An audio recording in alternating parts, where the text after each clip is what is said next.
Howdy, boys. You caught me looking fancy today, so don't get used to that.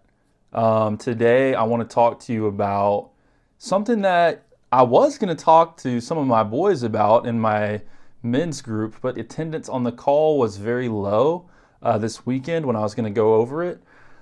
So you're going to get it today, and you're going to get it for free. And the only way anyone's going to know about it is if they watch YouTube. So congrats to all the YouTube folks. I think we're at 167 subscribers now. Appreciate every single one of you. If you like my stuff, hit the subscribe button. Makes me happy. Brings a smile to my face. Doesn't happen very much. So go ahead and do that. But on the real, guys, this video is only going to apply to a few people. Like, I don't know, 2 to 3 out of every 100. And the reason why is because we're talking about the hero's journey. The hero's journey is something that most men don't really ever go on nowadays, especially in our society filled with comfort and ease and mediocrity being celebrated, instant gratification being celebrated. What I'm about to discuss with you is the hero's journey. It's called the hero for a reason, right? It's not the average man's journey. Guys, I want you to wake up, okay? Because the graveyards are full of men who died with regret and lived average, mediocre lives. The graveyards are full of those men. And statistically, a lot of you will join them, okay? I don't want that. That's part of the reason I'm in existence, is because I want to inspire men to pursue greatness, okay? Subscribe to this channel, follow me on Instagram, join my free men's group, do all of that stuff if you want to stay with it and keep getting this inspiration. But right now I want to speak directly to those of you who are going to go on the hero's journey or are on it right now. And the reason I say it's not going to help the rest of other people is simply for this reason. What I'm about to do is I'm going to drop some sauce that y'all, I promise you have never heard this stuff before. You might have heard little bits and pieces of it in different places, but you have never heard it packaged in this way, in this level of efficiency, okay? I'm saying this is not going to help most people because to really see the value in what we're about to talk about and to really experience the value, you have to actually be on the hero's journey. And the hero's journey is called the hero's journey, not the average man's journey, for a reason. It's because the hero does non-average things. The hero breaks the mold. For those of you who've done my one-on-one, for those of you who've done my group coaching, you know that whenever you step into your power, whether you're Jesus, whether you're Hitler, whether you're Andrew Tate, whether you're Mark Driscoll, whether you're Donald Trump, whether you're any of these guys, when you step into your power, for good or for evil, you will piss people off. You will break the mold. You will rebel against some sort of an established mold, some sort of an established norm, okay? Most men don't do that. Most men don't do that. So that's why this won't apply for most men. Most men live lives of quiet desperation where the only time they piss anybody off is because of what they don't do. The only time they get in trouble is for not doing enough, for failing to do something. What I'm about to be on right now, we're talking to the few men who will piss people off because of what they did, because of mistakes they made, because of actions they took, not because of passivity. A lot of y'all that watch these YouTubes and podcasts and reels and you read the books, you're just consuming. You're just consumers. I know when I get on Instagram and I post a story that within an hour, no matter what time I post, sometimes I post at 5:30 in the morning, sometimes I post at midnight. It doesn't matter when I post. There's going to be a group of 20 people that within an hour they've seen it. No matter when I post. They're chronic consumers. My point is, what we're about to go over will not help any of those people. It will tickle their ears. It'll make them, they might think it's cool. They might like it. They might feel something, but it's not going to help them. That's why I'm giving this away for free, because I know this specific thing is one of the most valuable things I've ever talked about, but it's not going to impact the large majority of people. And if it does impact you, congratulations, you were already on the hero's journey. I didn't change that. I'm just trying to be one of your cheerleaders, and you'll see what I mean right now. So let's dive in. We're going to go to the iPad for this one, okay? And you're probably not going to see me do the iPad on the For the Boys talks, because one of my rules is I don't do any cuts on these talks. You're always just going to see the uncut version. Like if I stutter, I stutter. If I sneeze, I sneeze, right? If there's a technical difficulty, it is what it is. You're getting the uncut version, and the iPad doesn't bode well with that. So obviously I'm just going to have to lay over the iPad on top of this, but there's going to be no cuts. We're just going to dive right in. So right about now, you're about to see me jump in front of the iPad as I take off my Apple Pencil. And you'll probably see this blue glow behind me because I'm not going to turn off my sign. So you'll get the blue glow, whatever. On your hero's journey, guys, you're going to meet different people, okay? Now, I'm not trying to categorize these people as identities. You have to understand that. I'm not saying that these labels are who the people are, okay? I'm just saying that these labels are how the people are going to relate to you. Okay, we believe that all are made in the image of God, so we don't want to, put them in these restrictive boxes as their identities. That's not the point. I'm saying that this is how these people will relate to you in your journey. Okay, so clearing that up right out of the gate. No matter where they fall, we are called to love them. Okay, period.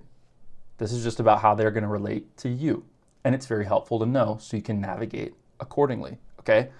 So again, this is the hero's journey. This is for men who piss people off. This is for men who break the mold and break the norm. This is for men who are off the beaten path. However you want to say this, guys, it's all the same thing. They rock the boat. They ruffle feathers, okay? If you're going to live a W-2, draw within the lines, nice and neat little life, this is really not going to apply to you, okay? Now, some of these guys will still enter your life, but if you're a hero, you're going to have all of them. Okay, so let's dive into this. What you have to understand is there's three kind of categories at play here. So there's people who support you, and there's people who believe in you. And those are two very different things. And then for those two categories, support and believe, you have people who will do it unconditionally, like, hey, Luke is doing it, we're in, and then conditionally, which is to say, I'm not sure, I'm going to set up these conditions, a lot of times on the spot, a lot of times based off of my past, just to see whether or not I'm in or not, right? So it's kind of three things. They support you, they believe in you, and do they do it conditionally or unconditionally? Conditionally or unconditionally. Okay, so those are our kind of three categories here. So let's talk about the difference between support and belief. So support is this idea that I have your best interest in heart, and I'm going to do things that benefit you. That's what it means to support, is I'm going to try to do things that benefit you, and I have your best interests at heart, all right? That's what it means to support. When we talk about belief, I believe in you. What that means is I have faith and conviction in a favorable outcome in what you are doing. I believe in you. I believe in your capabilities and your vision and your mission. And those are two different things, because you can believe in somebody without supporting them, and you can support somebody without believing them. And as you can see, there's a few combinations thereof. All right, so we're going to dive in. The first type of person I want to talk about, we're just going to go from top to bottom, is the cheerleaders. Okay, so the cheerleaders, everybody wants everybody in their life to be a cheerleader. Why is that? Because they believe in you unconditionally and they support you unconditionally, right? Like a toxic woman, like an emotionally immature woman, only wants cheerleaders in her life. I have had an ex in the past that was like this. the only friends she would ever have were people who could be cheerleaders. If you did not believe in her unconditionally, and if you did not support her unconditionally, then she didn't want any part with you, all right? If your support or belief in her showed any sort of variation for any reason, you're automatically not good news, right? She can't handle it. That's like immature, and the child in all of us wants everybody to be our cheerleader, okay? But that's not the most helpful thing. Why? Because sometimes we need to be checked. Sometimes we don't need full backing for every one of our stupid ideas, okay? Myself included, all right? However, it's really, really nice to have people that know how to behave as cheerleaders when appropriate, right? And so that's kind of these allies. Allies are people who know how to believe in you unconditionally when needed, right? So that's why they still fall in the conditionally path, because sometimes they can express full support in you, even when they might not fully understand or even buy into what's going on, but they still support you unconditionally, and they're going to be your cheerleaders when needed, right? True cheerleaders, though, are they're kind of like your loyal fan base, if you will. You could even describe them as your worshipers, not to get sacrilegious, but you guys get the idea. So in a not perfect, but in an idealistic world, there's really only one and a half cheerleaders for a man. The first one is going to be his mom. Number one, mom, okay? If you grow up in a very healthy environment and you turn out somewhat decent as a human, then really your only cheerleader is going to be your mother that believes in you unconditionally and supports you unconditionally, okay? That's that, and most of us don't even get that, but that would be ideal. Other people might be your cheerleaders, but if that's the case, they're going to lean more into worshipers, and it's going to be kind of this delusional thing where you can do no wrong, you have no issues, you have no problems, and that's going to be because they are just not in touch with reality enough to understand that you're a human, okay? I only have, here I've got 167 subscribers, so that's nothing. And then on Instagram, I still have a very small following, but I'm up to 8,100 followers. And even in that small of a group, 8,100, I do have a few worshipers that they think I'm basically perfect. But that's a them thing, right? If you're on the hero's journey, you're going to attract some loyal fan base, and you're going to attract some worshipers. Now, I know that a few women watch this too, and I want to make a little note on this. The best cheerleader a man can hope for is his wife.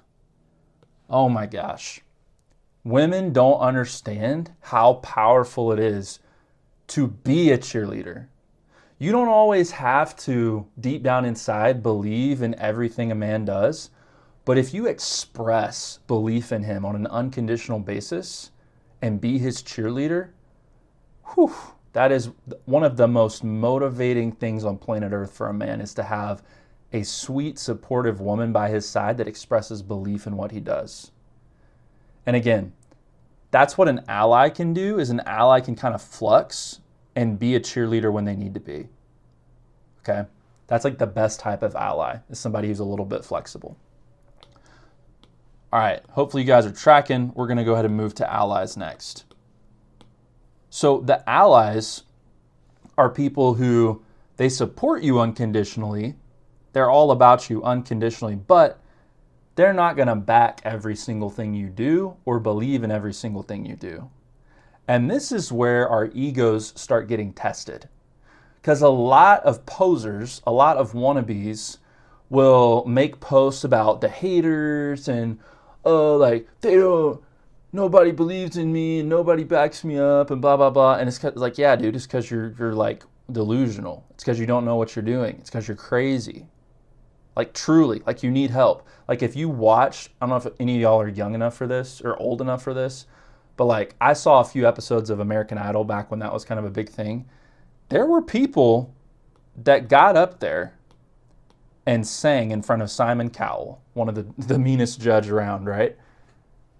They did not have any allies in their life. They only had cheerleaders because these people could not sing. And if these people had allies in their life who only believed in them on a conditional basis, those allies would have said, hey, honey, I love you. I support you. But I don't believe that this singing thing is something you need to do in front of other people. And it's very sad when somebody doesn't have allies in their life to tell them, hey, bro, don't do that, right? The worshipers, the cheerleaders, the fan base who, are unconditionally believing in you, they're going to say, yeah, send it. Like, you're great. That's not always good for you, bro. So it's good to recognize who your allies are. The problem is with the allies is the role that they played in that scenario was that of a protector. They're trying to protect you from ruin, okay? And so that protection comes in the form of a limit, right? Like, hey, I want to keep you back from this. I want to keep you away from this danger.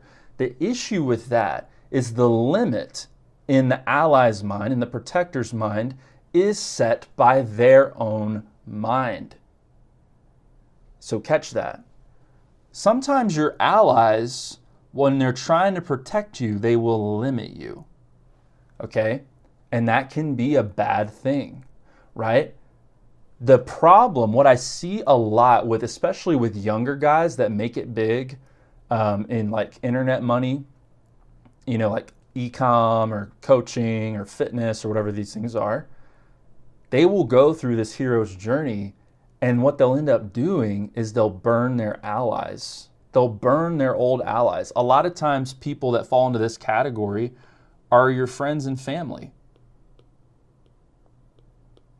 Well-meaning people too. And when you decide to break out of your current paradigm and your current perspective, they still support you, but they just don't believe in you unconditionally. And that's really hard for you because you struggle with believing in yourself. And what you really need sometimes is for the people that are closest to you to express unconditional belief in you. And then when they don't do that, it's very, very hard because you care a lot about what they think. And you may not want to admit that, but you do. You care a lot about what your friends and family think. And so when you're having trouble believing in yourself and it feels like you're pulling this massive weight and you can barely break out of this paradigm that you're in, and then you look around and your friends and family don't even really believe in you, or they're hesitant, they're on the fence, man, it can be such a blow. It can be so freaking hard. But what you have to understand is these are your allies and they are trying to protect you, either consciously or subconsciously. And the protection often comes in the form of a limit, and the limit is usually put in place by their mindset, okay? And guess what? Their mindsets may be stuck. Their mindsets may not be, they're probably not in alignment with your mindset. All of us have shoulders to stand on and chains to break. I don't care how bad of a family you came from. Somebody put food in your mouth and gave you the means to put a phone in your hand or a laptop on your desk so you could watch this video. You are standing on somebody's shoulders in some capacity. I don't know whose it is, but you are. And we all, no matter how good of a family we came from, we all have chains to break. Okay, so sometimes what happens is, even though your family does support you unconditionally, they end up limiting you from your growth because of their own mindsets. Okay, what I would encourage you to do is have so much understanding and grace when this happens. I remember there's been multiple things I've done. I don't want to out specific people. That's another mistake I see guys do in their hero's journeys. They come out the other side and they think they're King Kong and they start putting all of the close people in their life on blast. It's very sad to see that. As a matter of fact, when you see an influencer or some public figure putting their families on blast, that is a sure sign of emotional immaturity. Side note, I'm not going to do that. But I will just tell you this. I've made some decisions that are unconventional for my family's paradigm and for my friends' paradigm. And it's very obvious to me whose mindsets are limited and whose are not. Okay? I will bring up these decisions in passing. Sometimes I'll have to tell somebody because like it involves the decision, right? I'll say, hey, this is what's going on. Can you help? Or I need to buy this or fix this or whatever. And I can tell whose mindsets are limited. I'll have my more wealthy, more abundant, more under grace friends, and I'll tell them and they'll be like, oh, that's awesome. And then I'll talk to some of my less abundant who maybe didn't come from money, who maybe don't understand wealth or risk or vision. And he'll be like, why? What are you doing? What's going on? And they'll attack it. Even though I know they support me unconditionally, they'll attack it. They'll critique it. Whereas these other folks will be like, yeah, it's great, whatever. And it's limited by their mindset. So you're going to see that when you do the kind of stuff that I've done, which is quitting a stable job, not, multiple times, things like moving for no apparent reason, things like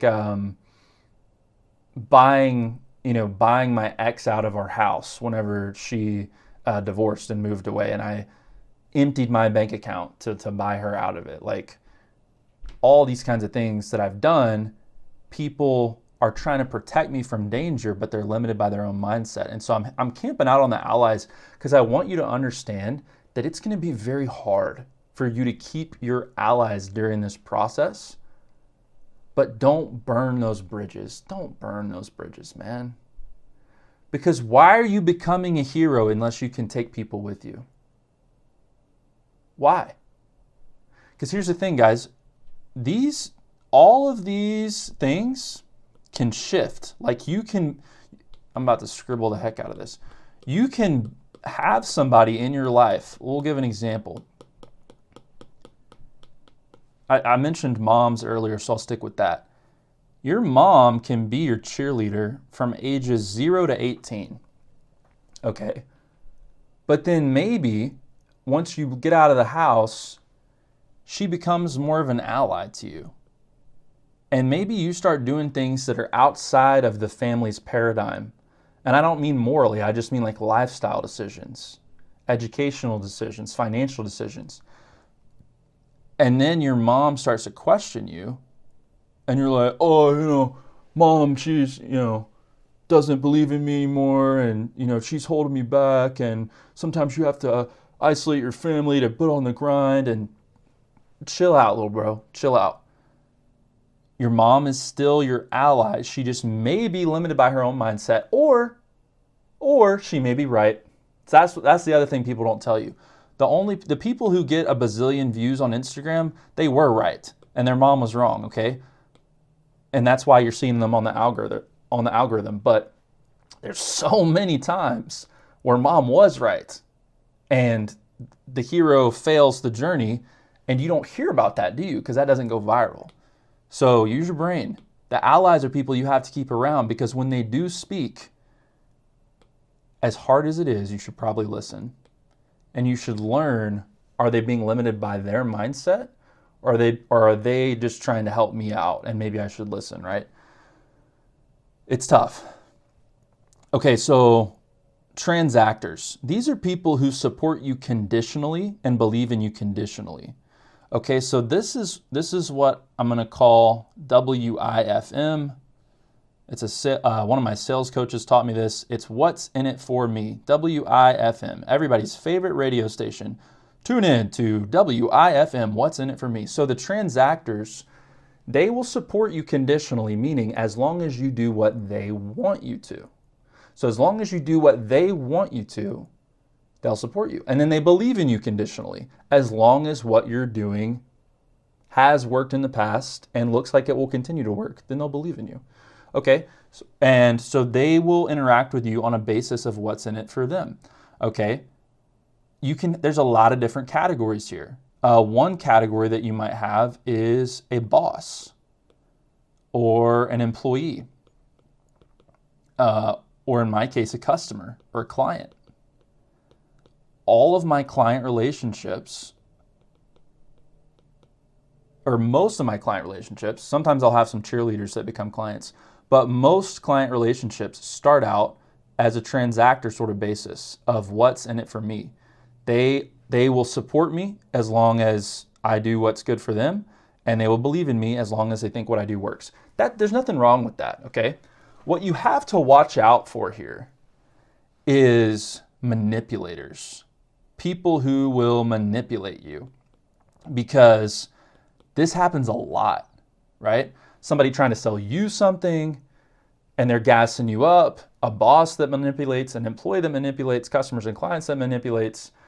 Because if they can squeeze, like if these people are incentivized to get something out of you and they don't have the systems or morals to prevent them from doing that, then they will, okay?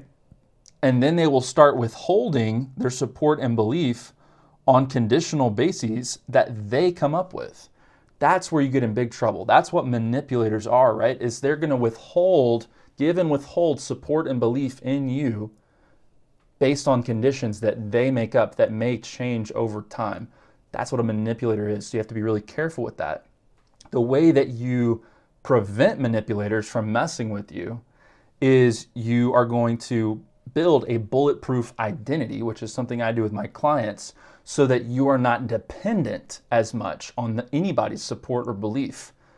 And that really ties back to how to deal with those allies too, because a lot of times we care even more about what our family and friends say than what our boss says, right? Etc. So building that bulletproof self-worth and identity is going to be how you navigate the manipulators of the world, because as you go on your hero's journey, you're really going to start to run into people who want to use and abuse you and manipulate you for their own gain. But again, a lot of times the transactors are very neutral. It's a more or less equivalent value exchange, and they're there to exchange value, simply put.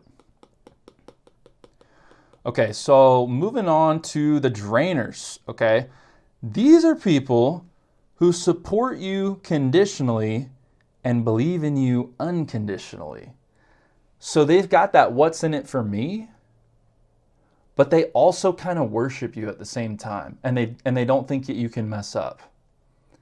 They will take up so much of your time because they see you as a solution to all their problems. The reason that the drainers believe in you unconditionally is because you're just that much smarter than them and they can't think for themselves.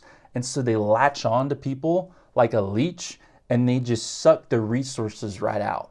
Like they'll suck you dry of your time, of your money, of your attention. And again, like I opened with, we still need to love the drainers, but our behavior does need to change. You know, even Jesus took time away when he needed it, okay?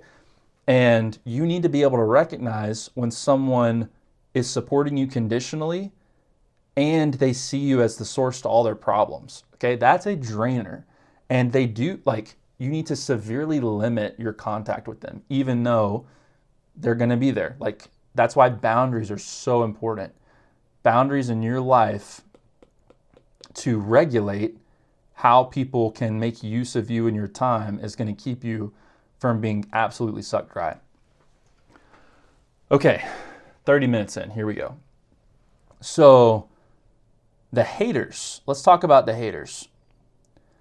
People misunderstand the haters a lot. And like I said, you can move around really easily. Like, people will change sides. People will change mindsets over time.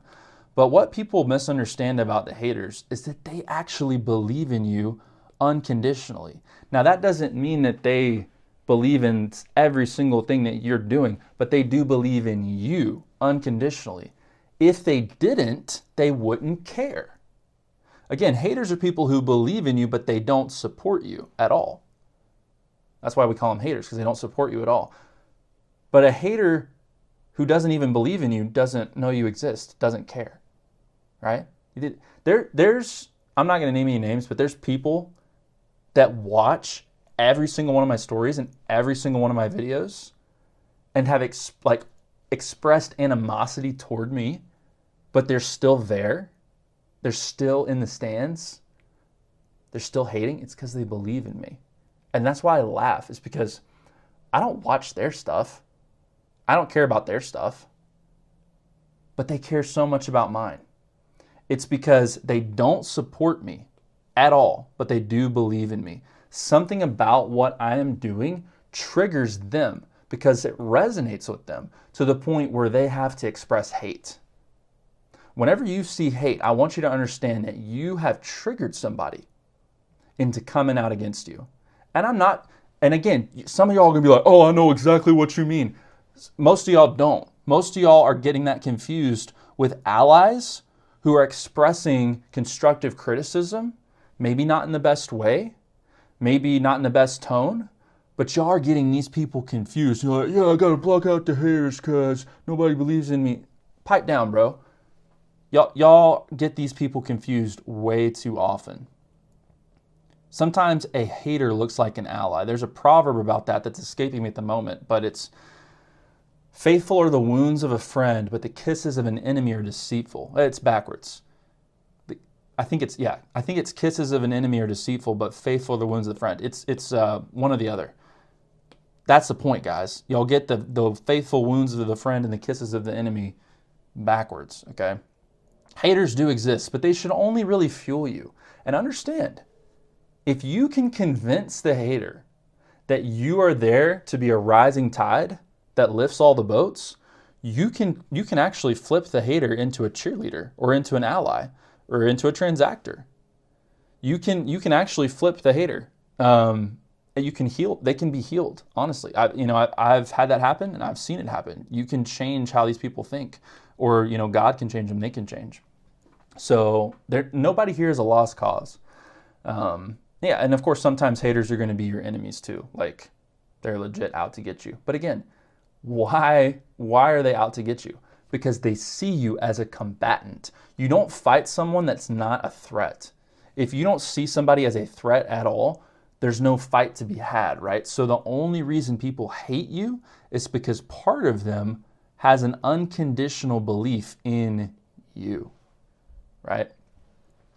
Okay, moving right along to the extras. So these are people who believe in you conditionally, but they don't really care. They don't support you either way. And they only really believe in you after you've proven yourself, okay? So these are going to be just kind of like bandwagon people, like people who started watching the Chiefs because they like Taylor Swift, right? Like just bandwagon people. They're just extras. Again, we don't need to shrug them off like they're not real people, but that's how they're going to treat you. They're going to treat you as just an extra million fans on top of your other 10 million, right? Like they're not going to be very impactful to your life. And a lot of people, what happens with people who get really, really famous and they get very, very unfulfilled is they realize that they have tons of extras and tons of transactors and tons of drainers and tons of haters. But what they don't have are these. And it makes them very, very sad. That's like when people talk about how fame can be very unfulfilling, that's a part of the reason why. It's because they get people that believe in them, but they don't support them. Okay. Oppressors.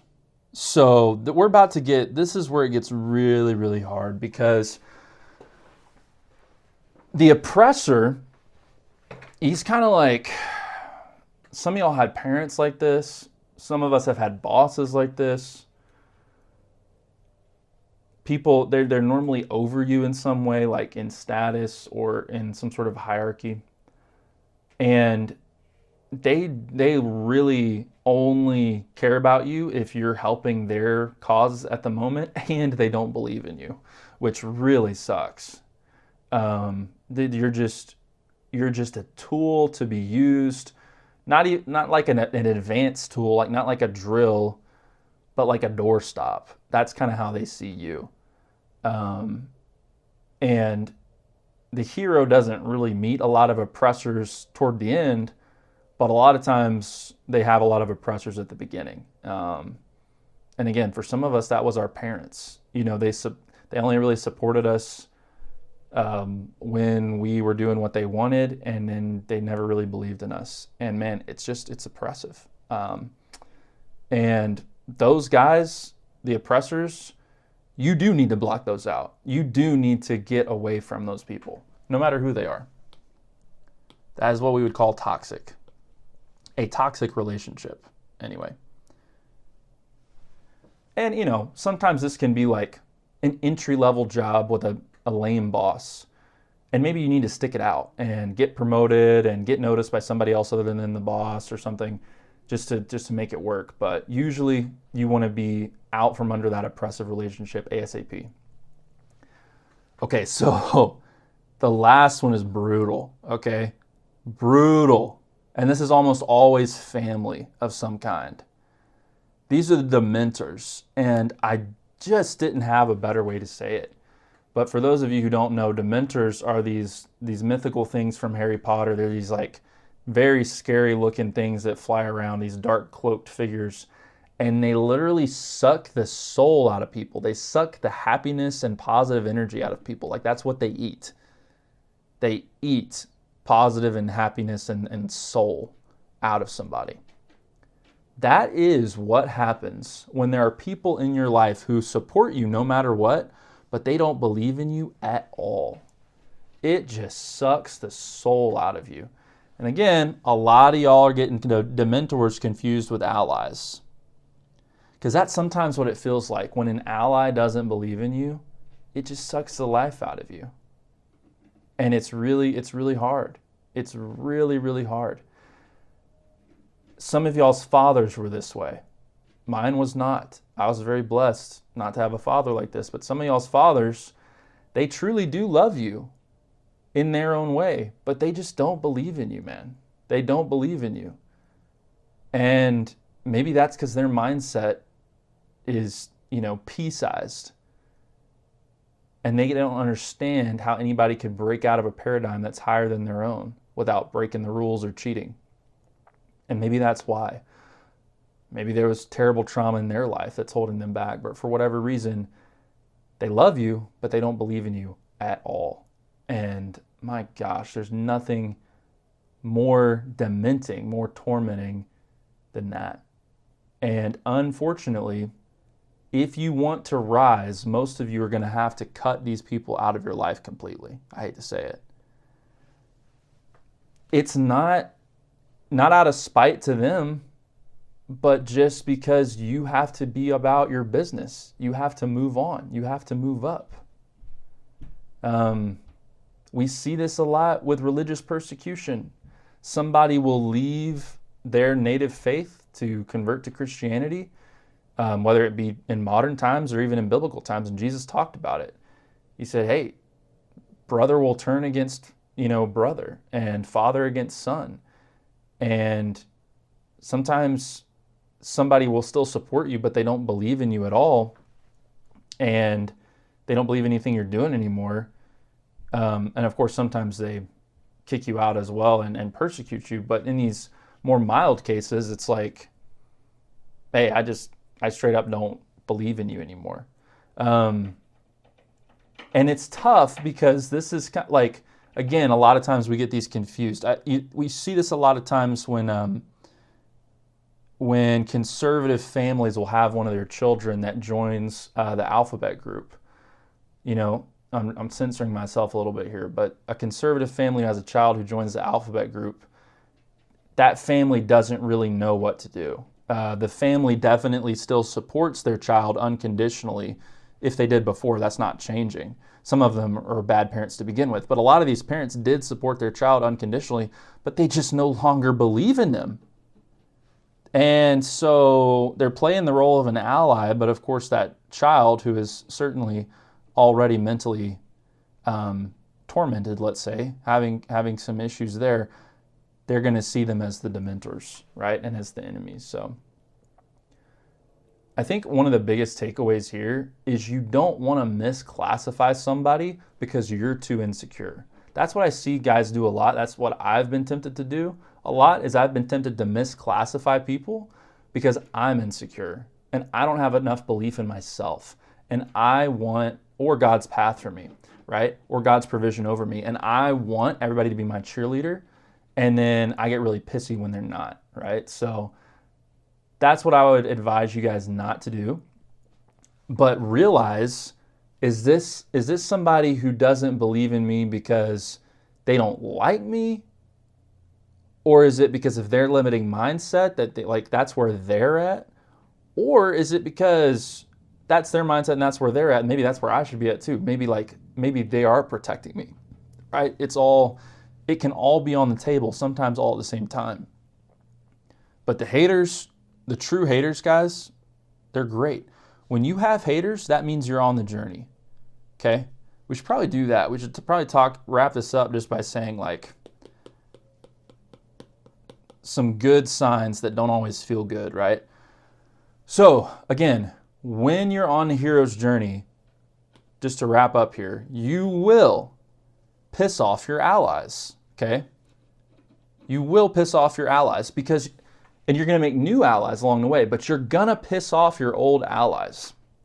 And you might convert some cheerleaders to allies that get pissed off too, because you're breaking out of the protective limits that they have either consciously or subconsciously set to keep themselves safe and to keep you safe. And if you were allies, you probably had at one point the same type of mindsets, okay?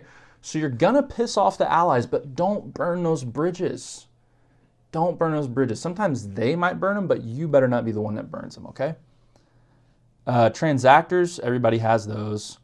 Not everybody has drainers. If you have drainers in your life, you know, you're probably doing above average. A lot of people think they have haters, but that's just because they're insecure. If you have a true hater that believes in you but doesn't support you, that's a good sign. That means you're on the hero's journey. Everybody has extras. That doesn't really matter. Everybody can have oppressors, and everybody can have dementors. So the drainers, haters, and cheerleaders, those groups, I would say, are exclusive to the hero's journey. And as you are on the hero's journey, it's really important to know who's who, and it's important to know how to handle those. We're going to wrap up there. I hope you guys enjoyed this. Leave some comments below if you have further questions on this. It's kind of a lot to cover. Ended up going longer than I wanted, but yeah. I hope you guys subscribe. Follow me on Instagram at NarrowWayMan, and I'll see you soon.